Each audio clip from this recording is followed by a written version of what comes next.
السلام علیکم ناظرین، سوال یہ ہے کہ جادو جنات کا اثر ہے یا نفسیاتی مرض ہے، یہ کیسے پتہ چلے گا؟ بہت سے لوگ اس حوالے سے پریشان ہیں، انہیں درست معلوم ہو تو پھر وہ درست علاج کی جانب جائیں کہ انہیں روحانی معالج کی پاس جانا ہے یا نفسیاتی ڈاکٹر کے پاس جانا ہے۔ آپ یہ سمجھ لیں کہ جادو جنات کے اثرات اللہ کی کلام سے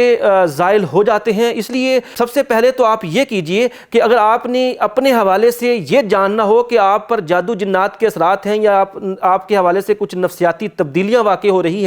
تو کیا ہے، مجھے کس کے پاس جانا چاہیے؟ تو سب سے پہلے تو آپ خود کو اپنے اوپر اپنی تشخیص کرنی چاہیے۔ آپ اس طرح کر سکتے ہیں کہ جادو جنات کے اثرات کے حوالے سے آپ دیکھیے کہ آپ ذکر اذکار کیجئے، آپ نماز کی باقاعدگی شروع کر دیجئے، آپ تلاوت قرآن کریم پڑھیے، اور آپ یہ یقین رکھیے کہ دنیا میں یہ جتنے بھی جنات ہیں، جادو ہیں، سب کے سب انسان کے نیچے ہیں، اور پھر انسان کو اللہ رب العالمین نے ان سب سے زیادہ طاقت دی ہوئی ہے۔ اس نیت کے ساتھ، اور پھر اسی طرح ایسی دعائیں پڑھیں اور اس نیت کے ساتھ کہ اگر مجھ پر جادو جنات کے اثرات ہیں تو وہ زائل ہو جائیں، انسان ایک ہفتے تک یہ سارا کچھ بطور تشخیص کے وہ اپنے اوپر اپلائی کر لے، اور پھر اس کے بعد دیکھے کہ اگر تو اس میں تبدیلی رونما ہو رہی ہے، اگر تو اس میں وہ تکلیف اور وہ کیفیت جس سے وہ پریشان تھا وہ دور ہو رہی ہے، تو وہ سمجھ لے کہ اسے ایسے اثرات تھے جو جادو کے بھی ہو سکتے ہیں، جو جنات کے حوالے سے بھی ہو سکتے ہیں، اور اگر پھر بھی کوئی بدلاؤ نہ آئے یا کوئی تبدیلی واقع نہ ہو تو پھر اسے سمجھ لینا چاہیے کہ نفسیاتی تبدیلیاں واقع ہو رہی ہیں، وہ نفسیاتی بیماریوں میں مبتلا ہونے کے در پہ ہے، اس لیے اس وقت اسے فوری طور پر نفسیاتی ڈاکٹر سے رجوع کرنا چاہیے۔ یہ انسان خود اپنی بیماری کی تشخیص کر سکتا ہے، اس کے لیے اسے کسی معالج کے پاس پہلے جانے کی ضرورت نہیں ہے کہ وہ کدھر جائے گا، اور اگر اس سے وہ حل ہو جاتا ہے اس کا معاملہ، یا اس کو کچھ فاقہ محسوس ہونا شروع ہو جاتا ہے اس سارے دنوں میں، تو پھر اس کو معلوم ہو جائے گا کہ یہ سارا کچھ جو مجھ پر اثرات ہیں یہ جادو کے حوالے سے ہیں یا جنات کے حوالے سے ہیں، تو پھر اسے اس روحانی معالج کا جو صحیح طریقے سے سنت کے مطابق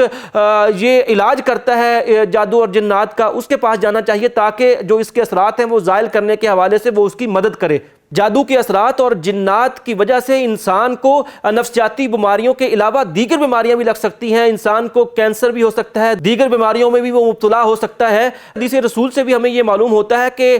یہ جو شیاطین ہیں، یہ جو جن ہیں، یہ انسان کے خون میں اس سے زیادہ رفتار سے دوڑنے کی قوت رکھتے ہیں، تو جب یہ انسان میں داخل ہو جائیں اور پھر داخل ہو کر وہ انسان کے خون کو ان بیلنس کر دیں یا اس کی رفتار کو بڑھا دیں، تو اس کی وجہ سے آٹومیٹیکلی اس کی نفسیات پر اثر ہوں گے، اور اس کی وجہ سے بھی اس میں نفسیاتی تبدیلیاں واقع ہو سکتی ہیں۔ لیکن ظاہر ہے کہ جب وہ ایک ہفتے تک مسلسل علاج کی نیت سے، تشخیص کی نیت سے نماز پڑھے گا، ذکر و اذکار کرے گا، اس حوالے سے دعائیں کرے گا، اور پھر نفسیاتی حوالے سے مضبوط ہونے کی کوشش کرے گا، تو اگر اسے فاقہ ہو جائے گا تو اسے معلوم ہو جائے گا کہ اس کے اثرات ہیں، اور اگر اسے فاقہ نہیں ہوگا تو پھر اسے سمجھ لینا چاہیے کہ ان چیزوں کی وجہ سے نہیں ہے، بلکہ یہ دیگر جو عوامل ہیں وہ اثر انداز ہو رہے ہیں، اس وجہ سے میں اس میں مبتلا ہو رہا ہوں، تو پھر اسے فوراً ڈاکٹر کے پاس جانا ہوگا، اور یہ اس کے پاس ایک ایسے سمجھے کہ تشخیص کے حوالے سے بہترین ٹول ہے، وہ اسے استعمال کر کے اپنے آپ کو جج کر سکتا ہے، اپنے حوالے سے اندازہ لگا سکتا ہے کہ اس نے کہاں جانا ہے۔ اور پھر اسی طرح یہ جو شیاطین ہوتے ہیں یہ انسان کو وسواس بھی ڈالتے ہیں، الذی یوسوس فی صدور الناس، کہ یہ انسان کے سینے میں، انسان کے دل میں وسواس پیدا کرتے ہیں، انسان کو شک و شبہ میں مبتلا کر سکتے ہیں، اور یہی جنوں کی اور شیاطین کی اثرات پیدا کرنے کی سب سے بڑی طاقت ہے۔ اس کے علاوہ شیطان کچھ نہیں کر سکتے، یعنی انسان کو ایک دم سے وہ ڈپریشن میں مبتلا نہیں کر سکتے، وہ زیادہ سے زیادہ وسواس پیدا کر سکتے ہیں، زیادہ سے زیادہ شکوک و شبہات میں مبتلا کر سکتے ہیں، اور انسان اس میں الجھنے کی وجہ سے وہ نفسیاتی عوارض میں مبتلا ہو سکتا ہے۔ اور پھر اسی طرح اللہ رب العالمین نے فرمایا کہ اما ینزغنک من الشیطان نزغ فاستعذ باللہ، کہ جب شیطان کے وسواس وہ تنگ کریں تو تم اللہ سے پناہ مانگ لیا کرو، کہ گویا کہ جب شیاطین وہ تنگ کریں، وسواس ڈالیں، اور اس کی وجہ سے آپ کو کچھ نفسیاتی مسائل کا سامنا کرنا پڑ رہا ہو، تو آپ اللہ سے پناہ مانگیں گے تو آپ کو افاقہ محسوس ہونا شروع ہو جائے گا۔ اس سے آپ اندازہ لگا سکیں گے کہ آپ کو جادو جنات کے اثرات ہیں یا آپ نفسیاتی مریض ہیں۔ اسی طرح رسول کریم صلی اللہ علیہ وسلم نے فرمایا، سنن نبی داؤد کی روایت ہے کہ بعض لوگوں کو وضو میں شیطان جو ہے وہ وسوسے ڈالتا ہے۔ آپ جانتے ہوں گے، دیکھتے ہوں گے کہ بعض لوگ وہ بہت زیادہ ہاتھ دھوتے رہتے ہیں، کئی بار ہاتھ دھوتے ہیں، پھر بھی ان کو لگتا ہے جیسے ان کے ہاتھ صاف نہیں ہیں۔ تو یہ پہلے تو یہ وسواس ہوتے ہیں، اور پھر وسواس بڑھ بڑھ کر جب انسان ان کا مداوع نہیں کرتا، ان کو روکنے کی کوشش نہیں کرتا، اس دوران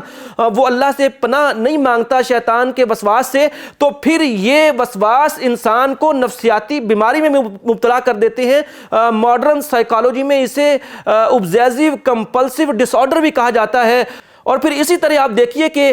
شیاطین کا ایک کام میاں بیوی کے درمیان علیحدگی کروانا ہوتا ہے۔ شیطان ان کے ذریعے میاں بیوی یعنی جو افراد ہیں، انسان ہیں، ان کی نفسیات پر اثر انداز ہوتا ہے۔ ظاہر ہے کہ جب میاں بیوی کے درمیان علیحدگی ہوتی ہے تو ان کے بھی ایک دوسرے پر نفسیاتی اثرات ہوتے ہیں، اور وہ نفسیاتی اثرات کی وجہ سے وہ ڈپریشن میں بھی جا سکتے ہیں، ان کو دیگر نفسیاتی عوارض بھی لاحق ہو سکتے ہیں۔ اگر ان کے بچے ہیں تو آپ تصور نہیں کر سکتے کہ ان کی علیحدگی کی وجہ سے ان کی نفسیات کس قدر متاثر ہوگی۔ تو گویا یہ بھی ایک بالواسطہ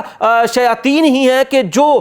ایک انسانوں پر نفسیاتی حوالے سے حملہ کر رہے ہیں، اور پھر میاں بیوی میں علیحدگی کرائی ہے، اور پھر اس کی وجہ سے ان کے بچوں پر نفسیاتی جو اثرات ہوئے ہیں وہ ساری زندگی فیس کرتے ہیں۔ اور پھر انسان اسی طرح نیگیٹو تھاٹس کی صورت میں بھی وسواس ڈالتے ہیں کہ انسان کسی کے حوالے سے شک و شبہ میں مبتلا ہو جائے، اور لیکن انسان کو چاہیے کہ وہ دوسرے کے شکوک و شبہات کو دور کرنے کی ممکن حد تک کوشش کرے۔ جیسے سیدہ صفیہ رضی اللہ تعالیٰ عنہ کے ساتھ آپ صلی اللہ علیہ وسلم ایک بار رات کی تاریکی میں گفتگو کر رہے تھے، تو دو ساتھی آپ کے وہ پاس سے گزرے۔ آپ نے انہیں روک کر بتایا کہ یہ آپ کی اماں صفیہ ہیں، ان کے ساتھ میں گفتگو کر رہا ہوں۔ تو آپ صلی اللہ علیہ وسلم نے فرمایا کہ شیطان وہ وسوسے ڈالتا ہے، میں نے تمہارے شکوک و شبہات کلیئر کرنے کے لیے یہ بتایا ہے۔ یعنی آپ اس سے اندازہ لگا سکتے ہیں کہ رسول کریم صلی اللہ علیہ وسلم اور پھر اسی طرح قرآن کریم کی تعلیمات ہمیں یہ بتاتی ہیں کہ شیاطین وہ وسواس ڈالتے ہیں، اور وسواس کے ذریعے وہ انسان کی نفسیات کو خراب کر سکتے ہیں۔ اور پھر اسی طرح آپ یہ بھی جان لیجئے کہ ایک حدیث مبارکہ میں یہ بھی آتا ہے کہ شیطان وہ ہر ایک شکل دار سکتا ہے سوائے نبی کریم صلی اللہ علیہ وسلم کی شکل کے، یعنی آپ کی وہ شکل نہیں دار سکتا۔ تو جب شیطان ہر ایک کی شکل اختیار کر سکتا ہے تو وہ بیکٹیریا جو بیماریوں کی ایک وجہ بنتا ہے، جو سب سے چھوٹا ایک جاندار کہلاتا ہے، وہ اس کی شکل بھی اختیار کر لیتا ہے۔ شیطان ایک بیکٹیریا کی صورت میں وہ انسان میں ایسے سمجھے کہ پریویل کر جاتا ہے، اور پھر اس حوالے سے یہ ممکن ہے کہ شیطان وہ کسی بیماری کے بیکٹیریا کی صورت اختیار کر لے اور وہ انسان کے لیے اس بیماری کی وجہ بن جائے۔ اس حوالے سے بھی اسے پھر جان لینا چاہیے کہ جو ڈاکٹروں کے پاس جا کر علاج کروا کر دوائیاں کھا کر تھک گیا ہو، اسے اللہ کی طرف رجوع کر لینا چاہیے، اور اسے اذکار کی طرف، دعاؤں کی طرف، نماز کی طرف، تلاوت قرآن کی طرف آنا چاہیے، تاکہ جو شیطان اس کے خون میں رچ بس گیا ہے، جو بیکٹیریا کی صورت میں جس نے اس کے اندر ڈیرے ڈال لیے ہیں اور ایک بیماری کی وجہ بن گیا ہے، جب وہ اس طرف آئے گا تو وہ انسان کے جسم سے دور ہوگا، اس کے جسم سے نکلے گا، اور پھر جیسے جیسے وہ نکلے گا اس بیماری سے شفا یابی ہوگی۔ اور یہی وجہ ہے کہ کئی بیماریوں میں ایسا مشاہدہ کیا گیا ہے کہ جب کوئی شخص وہ نیک کام کی طرف آیا، وہ تلاوت قرآن کی طرف آیا، دعاؤں کی طرف آیا، تو اسے فائدہ ہوا۔ صورتحال اصل میں وہاں بھی یہی تھی کہ شیطان ان میں بیکٹیریا کی صورت اختیار کر کے، یا ایسے سمجھے کہ کسی بیماری کے جراثومے کی شکل اختیار کر کے ان کے باڈی میں اس نے جگہ بنا لی تھی، ٹھکانہ بنا لیا تھا۔ تو جب وہ نکلا تو پھر اس بیماری سے شفا یابی شروع ہو گئی۔ پہلے اس سے کوئی دوائی اس پر اثر نہیں کر رہی تھی، کوئی میڈیسن اس پر اثر نہیں کر رہی تھی، لیکن جیسے ہی اس نے اپنا ٹھکانہ وہاں سے چھوڑا، اس کے بعد بہت جلدی ریکوری ہوئی۔ اور پھر انہی لوگوں کو ہم یہ کہتا ہوا سنتے ہیں کہ میں نے جیسے ہی اللہ کی طرف رجوع کیا، جیسے ہی میں نے نیک کاموں کی طرف اپنا جی لگایا، جیسے ہی میں ذکر و اذکار کی طرف آیا، تو میرے لیے میری بیماری دور ہو گئی، میرے راستے کھل گئے، میں صحت مند ہو گیا۔ تو یہی وجہ ہوتی ہے۔ اس لیے یہ جو شیاطین ہیں، یہ جو جنات ہیں، ان کے اثرات بھی ہو سکتے ہیں، اور لیکن اس کو آپ خود جج کر سکتے ہیں، خود تشخیص کر سکتے ہیں۔ اس کا طریقہ میں نے بتا دیا ہے کہ آپ ذکر و اذکار کریں، آپ تلاوت کریں، نماز پڑھیں۔ تو اس کی وجہ سے اگر آپ کو فاقہ محسوس ہو، آپ کو آرام محسوس ہو، تو آپ سمجھ جائیں کہ مجھ پر جادو کے اثرات ہیں یا جنات کے اثرات ہیں۔ اور اگر ایسا محسوس نہ ہو تو پھر آپ کو یہ سمجھ لینا چاہیے کہ آپ کو نفسیاتی ڈاکٹر کے پاس جانا ہے، آپ نفسیاتی عارضے میں مبتلا ہیں۔